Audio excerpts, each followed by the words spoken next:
Okay. Hi, New- Tana. Hi, Dr. Creado. Sorry about that. We've been working on, it's a brand new format for me. So we're sitting here, I'm like, I can see you, I can hear you. How come you can't hear me?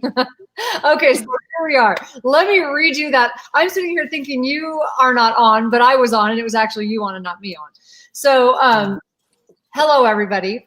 Welcome, and I want to introduce a very special guest. This is Dr. Shane Creado out of our Chicago clinic at Amen Clinics. I just love Dr. Creado. He's amazing. He's not only a psychiatrist, but he's a sleep specialist. So he's a sleep medicine doctor, and he's also a sports medicine doctor. And your new book it's out now currently, correct? So Yes, it's it is. Peak Sleep Performance. Peak sleep performance. Yes. Awesome. And then we also have a course that you're doing on sleep hygiene, because it's so important. Yes. So I really wanted to share you with the community. So welcome. Thank you so much for joining me. Thank you for having me, Tana. It's an absolute pleasure as always. It's great to see you again. Well, thank you. And our podcast that you did with Daniel and I on the Brain Warriors Way podcast did so well that it really made me realize that sleep is such a huge issue right now for everybody. So sleep is so important at all times because, I mean, obviously, that's when our brain washes itself, and you're going to talk about all that. But I feel like right now, even people who aren't normally anxious are super anxious. I know I'm not normally a person who's very anxious, but I've been really anxious during this time. The first part of the quarantine was fine. Then the social upheaval happened, and then the second part of the quarantine, and it was just a little too much. So we're seeing a lot more, right? Tell us, we're seeing more depression and anxiety, correct? We're seeing way more depression and anxiety, 100-fold increases in anxiety, depression, prescription medications. And of course, everyone's sleep is messed up. A lot of people are working from home. Many people have lost their jobs, income. There's so many different worries out there, things within and out of our control. And that's the nature of sleep. Sleep is the most vulnerable thing we do. And if we're in danger mode, if we're worried, if we're anxious, it's going to be extremely hard to fall asleep. But the problem is, if we are sleep deprived, our resilience suffers. It's extremely difficult to think logically, respond appropriately when we are sleep deprived. Essentially, what happens to our brain when we're sleep deprived is what happens when we're drunk. The rational brain shuts down, the frontal lobe shut down, and the temporal lobe shut down as well. So the rational brain shuts down. We cannot regulate our emotions properly. We're more irrational. We catastrophize easier. And we see this on the brain scans all the time as well. Right. So I'm curious I already know, it's so interesting to see people's brain scans when they have anxiety. So when people are anxious, their emotional part of their brain lights up, right? It like is on fire. Yes. And sometimes when they're depressed, it can either be on fire or it can be cold, right? It can either be really low or really high in activity. So what happens when you add sleep deprivation to anxiety or depression? What happens? What does it look like in the brain? Fuel on the fire, right? It's fuel on the fire. So the basal ganglia, the stress responders are super active. And then the depressive circuits, the deep limbic system as well suffers too. And incidentally, that's the same area of the brain that's implicated in pain, the thalamus, your mood manager. All those areas suffer. And then when you're in danger mode, you can't fall asleep. Then you try harder, which makes it even more difficult for your brain to actually fall asleep. And then it just perpetuates a cycle of negative thinking around sleep. People are afraid to come around bedtime because they say, oh no, it's going to be one of those miserable nights I'm going to have, or tomorrow is going to be terrible. And so it becomes a self-fulfilling prophecy. And apart from the craziness of the world right now, women typically have way more insomnia than men do. And it tends to be, anthropologists suggest it might be because women tend to be more anxious. They care about people more intimately. They're more empathic. And so if you are more anxious, you care about people, then your brain's going to be wired in that direction. And we have busy lives, Tana. The one time we do have to ourselves and our brains and our own thoughts is around bedtime, unfortunately. And so that perpetuates a cycle of, oh, my brain says, now is my time to worry about all these things I've been pushing aside during the course of the day. I love that. And one thing you touched on that's really important, women suffer more from anxiety than men do. And one thing I wanted to ask you about, so you also mentioned that sleep is the most vulnerable thing we do. So if women suffer more from insomnia than men do, and sleep is the most vulnerable thing we do, and women tend to be more anxious than men are, that sort of makes sense to me, especially if you've been through any kind of trauma, right? So I would love to talk to you about past trauma and current trauma, how it sort of stimulates us in current trauma. But it seems to me like, as somebody who did deal with childhood trauma and trauma growing up as a young adult, young female, sleep is a vulnerable thing. So that would, seems to me like what you're saying makes sense. But now if you add to that the current situation and like how sort of frightened people are, I mean, it seems to me like women are going to feel more vulnerable to that if they already feel more vulnerable when it comes to. Absolutely. Men tend to be larger, more muscular, stronger. Women tend to be more vulnerable innately because of the anxiety, the proclivity toward caring for other people. And then adding to that, they're less physically strong than most men. And especially if there's been trauma in the past, whether it's physical or sexual or emotional trauma, if that's occurred around the night's time or even around the bedroom, then you're going to avoid the bedroom, or you're going to want to sleep with one eye open, so to say. So you'll have less stressful sleep. Your sleep cycles could be disrupted. That's not even counting what the impact of PTSD and nightmares and hypervigilance and easily getting startled, or those flashbacks that kick in.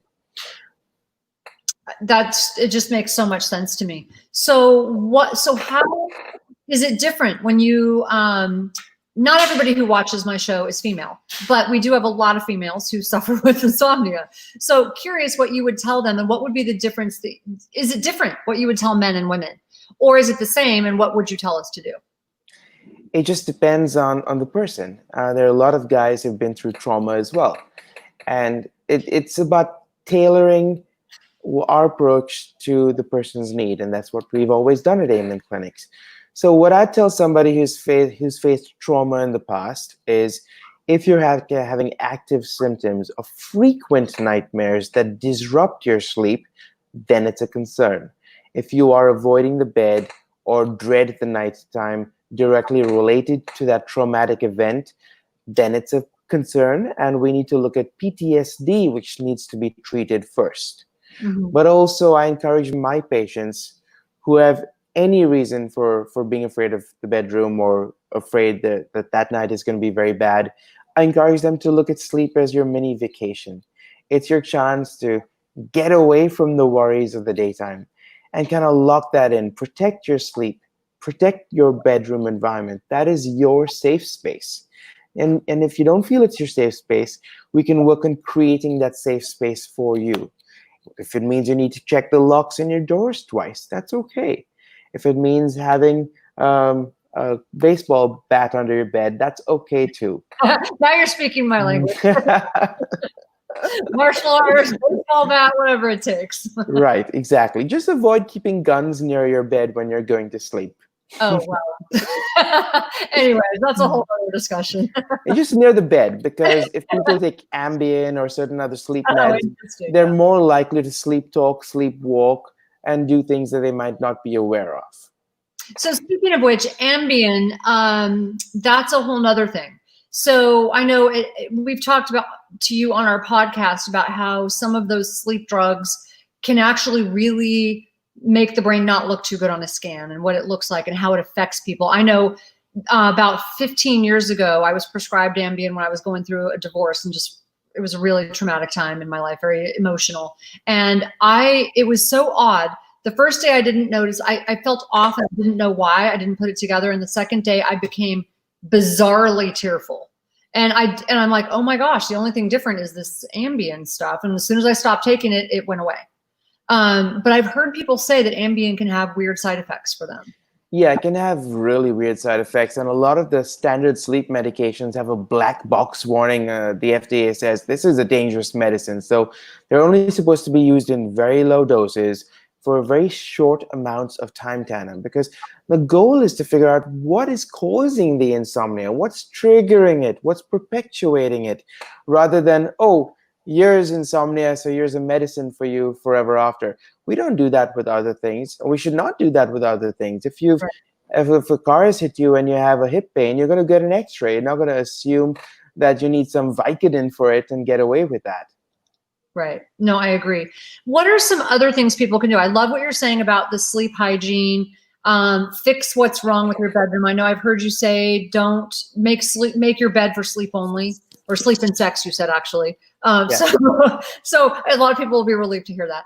But otherwise, they're gonna have to get really creative. But anyways, but avoid bed and being in bed for other things like eating and television, and because then it makes it harder to go to sleep, correct? Yeah, it's a simple psychological principle that goes back to something we call classical conditioning, where this guy Pavlov had these dogs he'd ring a bell, serve them a meal, then they'd be salivating, then he'd just ring the bell and they'd still be salivating.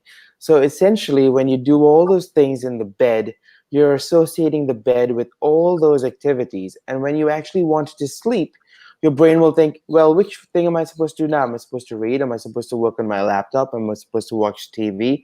Am I supposed to schedule my worry time right now?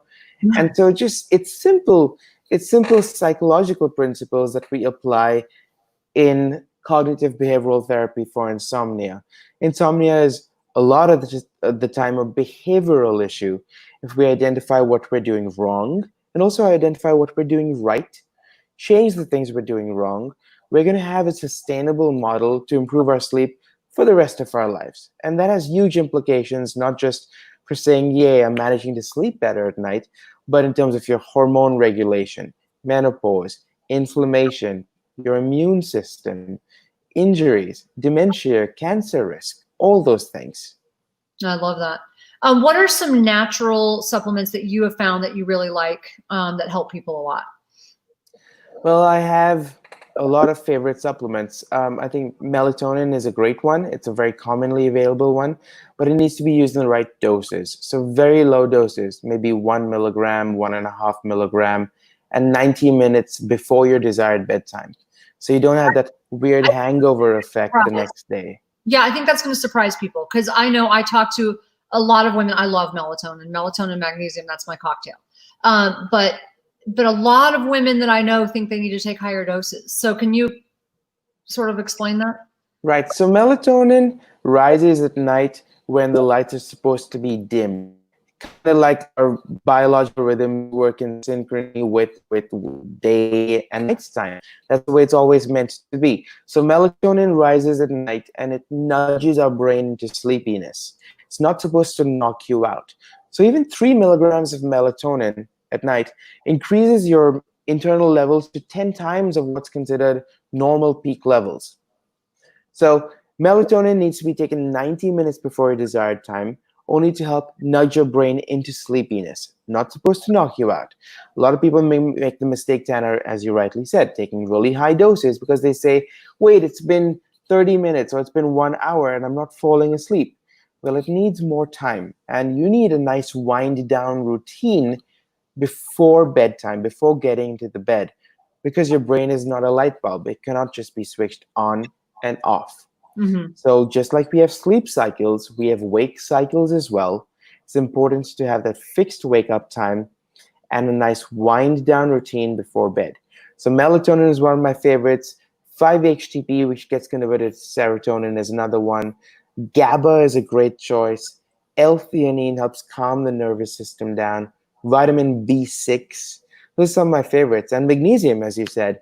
And we designed a great sleep supplement for Brain MD called Put Me to Sleep, which has all those important supplements in just the right amounts to help you calm your brain down, go beautifully into sleep, have your sleep cycles, and wake up refreshed in the morning without feeling tired or groggy. And maybe another time we can do another live chat on some of those supplements, because I know it's really important to know your type. And the reason I say that is for some people, 5-HTP and GABA, I mean, even during the day, it's just so beautiful for them. They love it. It calms them down. It's a little like, it just takes the edge off and they feel so good. I literally feel stoned. So but I also have sleepy frontal lobes. So I feel stoned if I take 5-HTP. And not that I would know what being stoned is like, but anyways, conversation. Of course not. but but my husband loves it. He thinks it's great when I take 5-HTP because he likes when I'm super mellow. I don't like that feeling. I hate feeling like blah, like just like lethargic, and, and he's like, yeah, no, keep taking that stuff. But so it really does depend on your brain type though, right? Because It does, and how sensitive your brain is as well. yeah, Yeah, if your brain is more sensitive, great, you might do amazingly at much, much lower doses than what are considered standard doses. right. Or you might like it at night, but not during the day. So for me, Absolutely. like taking it before bed might be okay. I cannot take it during the day and feel like I want to get stuff done. I just don't feel motivated. But taking magnesium with our combination, magnesium and the melatonin, it's just beautiful. It's just perfect. So Perfect. everybody's different, right? So you have to know. Exactly. Yeah, and a lot of people make the mistake of looking something up online. Oh, GABA is good, or 5-HTP is good, or melatonin is good, and they take it at the wrong times. They don't know how to do it. They don't know if they have the right brain type for it, and what doses to take. Right. And that can be really, really bad, because then they'll say, maybe I need another supplement or another one, maybe a medication. And then at the end of the day, they're actually over-medicating, polypharmacy. They can worsen things like restless leg syndrome and sleep apnea. And sleep apnea, that's a whole nother, I mean, so many topics we need to talk about. You're going to have to come back. I'd love to, Tana. Yeah, no, I love that. So we've talked about some practical stuff. The impact of not sleeping. We talked about how can make you feel like you're drunk. And I know I did shift work for a while. I was a nurse. I was a trauma nurse. And for a very short time, I had to work nights. And I remember the day that it was really hard. And so the first thing that happens when you're a shift worker, for people who have to stay up all night, especially if you're not a night person, and I am not. I used to get up at 4:00 in the morning to work out. I was very much by nature a morning person. So when I all of a sudden have to stay up all night, and I have to stay up all night in a job where I'm afraid I'm going to kill somebody if I'm not paying attention, right? What do? You drink coffee all night. I was eating M&Ms, anything I could do to stay awake all night. And then it was just so painful. That 3:00, 2:00, time would come. And it was just so painful for those last hours. But I would get in the car to drive home, and there were several times I don't remember getting home. I just don't even remember it. And one morning I woke up, I snapped out of I had fallen asleep at the wheel and was headed towards the center divider. And I went into work and I canceled. I quit my job. I'm like, if you can't find me something during the day, I need to go work somewhere else. It was really sad. But it really has a huge impact on not just being drunk in the moment, but people's moods. Right. So talk to us about that. Yeah. So as you were referring to, that there's over 6,400 fatal accidents in the US alone because of drowsy driving, and 36% increase in medical errors when medical staff are sleep deprived. So people are probably dying every single day. Patients are dying at the hands of sleep deprived physicians and medical staff, which is a tragedy. And yes, your reaction times will slow down. There was a study done that looked at reaction times of people sleep deprived compared to people who had various amounts of alcohol. And if you're sleep deprived for 4 hours, it's as if you've had 4 to 6 alcoholic beverages. There's actually studies that look at this stuff. One night of sleep deprivation drops your reaction time by 300%. So your reaction times will reduce, your ability to think rationally, to manipulate information, the processing speeds reduce, your executive functioning reduces, and your ability to deal with stress in a meaningful way reduces. So you go from responding to reacting. You go from rational to irrational thoughts. It's basically shutting your rational brain down and boosting your emotional overload there. So that's one important aspect in terms of how it impacts your brain health and your functioning, your reaction times. But your hormone levels will also be severely disrupted with sleep deprivation, and in way more increased risk of obesity in people who are sleep deprived. The hormone that regulates your appetite is not regulated properly, leptin. Your stress hormones increase, like cortisol, adrenaline increase. Your testosterone and growth hormone levels crash. So you'll be hungrier. For every 4 hours of sleep you lose, you'll think you need 900 more calories. There'll be more food cravings, more urges to engage in impulsive behaviors. And then everything you consume will kind of be rerouted toward fat accumulation. Then we know fat tissue converts testosterone to estrogen, and then that'll perpetuate further weight gain. So weight gain, high blood pressure, heart disease, inflammation, dementia, cancer risk directly associated with sleep deprivation. That's really important. And I saw one study. I want to answer one person's question when we're done. But I saw a study that really affected me because as a nurse who was working nights and often doing double shifts, that was another fun thing. And in the trauma unit, right? You get gunshot wounds to the head, and you're trying to focus, and you're working 20 hours, and I'm like, what am I doing? But I remember reading a study that they did on soldiers, and soldiers who got 7 hours of sleep, which I need more than 7 hours. I know that I need 8.5, but it's soldiers who got 7 hours of sleep every night. The average that's what the study was. They were 98% accurate on the range the next day with weapons.